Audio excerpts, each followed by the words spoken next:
សុខភាពផ្លូវចិត្តរឹងមាំគឺជាមូលដ្ឋានគ្រឹះនៃភាពជោគជ័យគ្រប់យ៉ាង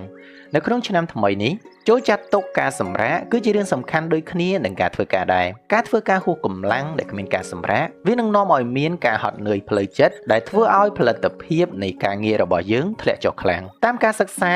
ផ្នែកចិត្តសាស្ត្របានបង្ហាញថាខួរក្បាលត្រូវការពេលសម្រាកដើម្បីរៀបចំព័ត៌មាននិងស្ដារថាមពលសម្រាប់ការគិតវិភាគការសម្រាកមិនមែនជាភាពខ្ជិលច្រអូសទេប៉ុន្តែវាគឺជាផ្នែកមួយនៃយុទ្ធសាស្ត្រដើម្បីធ្វើការឲ្យកាន់តែមានប្រសិទ្ធភាពតុល្យភាពរវាងការងារនិងការសម្រាកនឹងជួយឲ្យយើងរក្សាបាននូវគំនិតច្នៃប្រឌិតនិងសេចក្តីសុខផ្លូវចិត្តរបស់យើងដូច្នេះចូលបញ្ចូលពេលវេលាសម្រាកទៅក្នុងកាលវិភាគឆ្នាំថ្មីរបស់យើងជាចាំបាច់ការស្រឡាញ់ខ្លួនឯងនៅក្នុងឆ្នាំថ្មីមិនមែនមានន័យថាត្រូវទិញរបស់ថ្លៃៗឲ្យខ្លួនឯងនោះទេតែជាការហ៊ាននិយាយថាទេចំពោះអ្វីដែលធ្វើឲ្យប៉ះពាល់ទៅដល់សុខភាពផ្លូវចិត្តរបស់យើងមនុស្សជាច្រើនយល់ច្រឡំថាការស្រឡាញ់ខ្លួនឯងគឺយើងត្រូវតែទិញសម្ភារៈនិយមឲ្យខ្លួនឯងប៉ុន្តែតាមពិតទៅវាគឺជាការកំណត់ព្រំដែនដើម្បីការពារតម្លៃរបស់ខ្លួនឯងទេ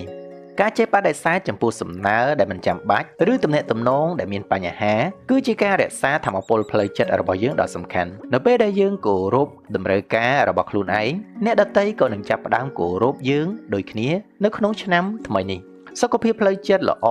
គឺមានតម្លៃជាងរបស់ថ្លៃរាប់រយដងការនិយាយថាទេចំពោះអ្នកដទៃជួនកាលគឺជាការនិយាយថាបាទឬក៏ចាស់ចំពោះ